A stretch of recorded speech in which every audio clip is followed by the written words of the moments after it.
Skybound has been killing the game with all of the things that is being done with the Energon Universe, Transformers, and G.I. Joe. Now, I have some of these books. I haven't been faithful to picking up all of them. I think I have the first 2 or 3 issues of Void Rivals. It was actually recommended to me by my comic book shop, and I picked it up. I was hesitant. I can't say that I ever read any Transformers comic books before then, but man, was I glad that I picked this up. It was a very worthy purchase. And I wish I would have kept up from that point, because I think that was only a couple months in. I think, if I'm not mistaken, it was last year, like early last year, I want to say, couple months in to Void Rivals, and I enjoyed it. I believe I actually reviewed it on the channel. You can search for that video. Anyway, let's get into this article right here from First Comics Watch. Let me adjust that. First Comics Watch, or First Comics News. I don't know why I said First Comics Watch. New York City Comic Con reveals Unleashed. Skybound, Image, and Hasbro present a new era for the Energon Universe. Oh man. I rarely do this, but I did read the article already in advance, and there's a lot going on. Los Angeles, October 13th, 2025, at the official Energon Universe panel at New York Comic Con. I don't know why they do that. New York Comic Con and then put NYCC. Just either put NYCC or New York Comic Con. Well, maybe there's some people who don't know. I get it. This weekend, Skybound and Image Comics, in collaboration with leading games, IP, and toy company Hasbro, revealed all new covers, interiors, pages, and character designs from the shared universe in a panel featuring superstars Robert Kirkman, Void Rivals, Transformers, Joshua Williamson, G.I. Joe, Dan Mora, oh man, Transformers, Jorge Corona, Transformers, Tom Reilly, G.I. Joe, Conor Hughes, Void Rivals, and Ben Abernathy, executive editor for the Energon Universe at Skybound. They've been knocking it out the park. And I said this when I was talking about Thundercats. I am glad that a lot of these older IPs are getting some shine, especially for the new generation that don't really know about these IPs. And I think what is being brought to the table is excellent. These things being expanded upon is excellent, because they're not necessarily rehashing old stories. They're expanding, adding to those old stories, and doing a killer job. Everything I've seen, I have a few issues of G.I. Joe. Everything I've seen thus far, it has been enjoyable. And again, I don't know why I haven't bought more. It's just there's a lot of them. So I need to go and get some back issues. But I tell you what, anything with Robert Kirkman's name on it, good luck getting back issues, because people know if he's attached, it's probably going to be good. You have a good likelihood of it being something you'd want to see. Fittingly titled Transformers and G.I. Joe, New Era for Energon Universe, the panel was the first public appearance following last week's debut of Transformers number 25 by new creative team Kirkman and Mora. I'm going to have to go pick that up. And also the perfect tease for the upcoming story arcs, with G.I. Joe's Dreadnok War kicking off with issue number 13 this November, and Void Rivals Quintesson War beginning with issue number 25 in December. These, you know what, again, and maybe I'm not aware, so maybe there's already something coming of this. Maybe one of you can say something in the comments if you know, but this has to lead to like cartoons and games. Has to. There's no way, with the popularity this has garnered, there's no way it can't. And I'm telling you, these guys at Skybound, they know how to market. These guys know what they're doing. Celebrating the second anniversary of the two-time Eisner Award-winning series Transformers, Kirkman and Mora were joined by longtime series artist Jorge Corona to recap the first appearance of Transformers number 25, including Miles Mayhem, who fans know as the primary antagonist of Hasbro's Mask franchise.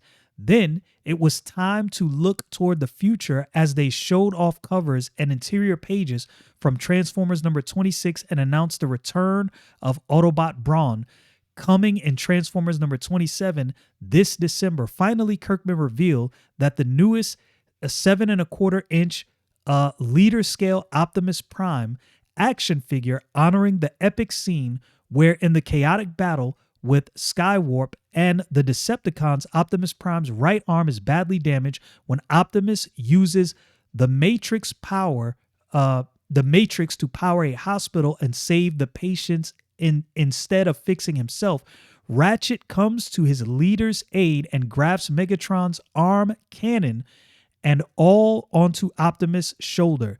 This iconic figure, complete with Megatron's fusion cannon, is available for pre-order now on Hasbro Pulse and will be available later this fall. That is smart. These guys know what they're doing. The toy market, I believe, so if I'm not mistaken, if I've got my history correct, Transformer toys were marketed using comic books, if I'm not mistaken, initially in the 80s. And I believe this actually spawned some of the cartoons. I might have that kind of muddied. I read an article about this before. It's on this channel. Go check that out because I think I covered all of this. Somehow I can't remember if it was the cartoon that came first and then the comics, or the toys being sold using the comics that spawned the cartoon. One of those two things happened. Anyway, with all that said, it is good that they're understanding you can revitalize some of these things. Look, not everything from the past is going to come back, but not everything from the past has to stay dead either. This is a good look, in my humble opinion. The reunited original G.I. Joe creative team of Joshua Williamson and Tom Reilly treated New York Comic Con to sneak peeks of the Dreadnok War story arc and revealing character designs for Dreadnok, Ripper, Zorana, Zandar, and Torch, unveiling pages for the arc's debut issue G.I. Joe number 13, as well as crossover across the entire arc, which will run through issue number 17. They also announced the debut of fan favorite Dreadnok character Road Pig, which will come in G.I. Joe number 14, but they didn't stop there, also announcing that G.I. Joe number 18 will be a standalone Night Force issue featuring the first appearance of fan favorite Roadblock character. Character designs were revealed for the Night Force team of Lady J, Flint, Beachhead, and Shooter. And in a look forward, the return of Mask leader Matt Tracker in G.I. Joe number 19 was also announced. And this is why I say they understand marketing. These guys at Skybound are giving you a sneak peek into what's coming in the future. They're giving fans a sense that, hey, this is not a flash in a pan. We're not creating this and then it's just going to go away. What we create, it will endure, and we will give you what you want. You will be satisfied and filled. Go ahead and start printing money now.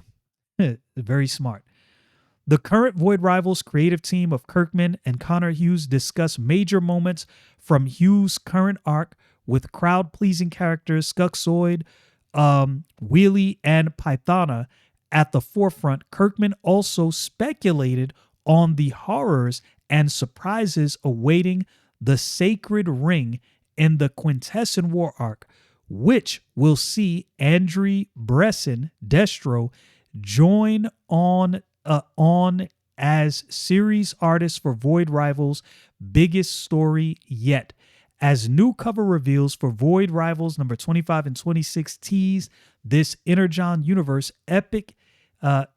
Energon Universe epic is like nothing fans have yet experienced, and the Sacred Ring will never be the same. This is why I say big events are not always a problem. Although There is slight burnout because I think some comic book companies use this as a default, like it's automatically going to bring them money. Look, the event has to be good. And it seems like the events that they're doing at Skybound with the Energon Universe, people love them. People seem to love them. It's funny because I'm on comic book YouTube and comic book X.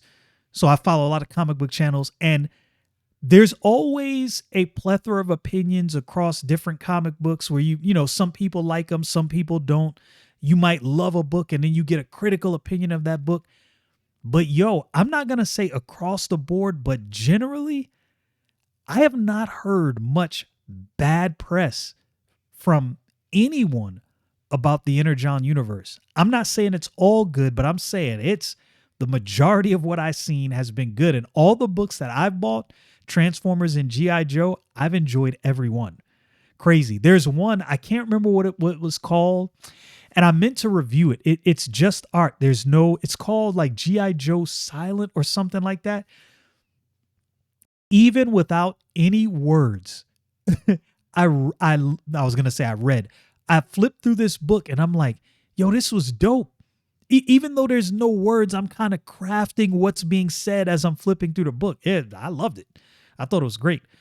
The Energon Universe is the crown jewel of the historic collaboration between Hasbro and Skybound, who has introduced a brand new era of Transformers and G.I. Joe franchises in one shared comic book universe. Energon Universe titles include ongoing series Void Rivals, Transformers, and G.I. Joe fans should expect can't-miss moments from every issue of the Energon Universe as secrets are unveiled along the path to answering the big questions from some of the biggest franchises in comics today. This is true. This is true. This is some of the biggest things going on in comics today. So I'm going to have to pick up that Transformers number 25 with Kirkman and Mora and see what that's about. I know Mora put in some work on that book. Yeah, man, this is it. The all of the news that I've been seeing out of New York Comic Con, it's like, I don't know what it is. I don't know if everybody was waiting for New York Comic Con for all of their big press and big stories, but this seemed to have been the place to release all of the good stuff.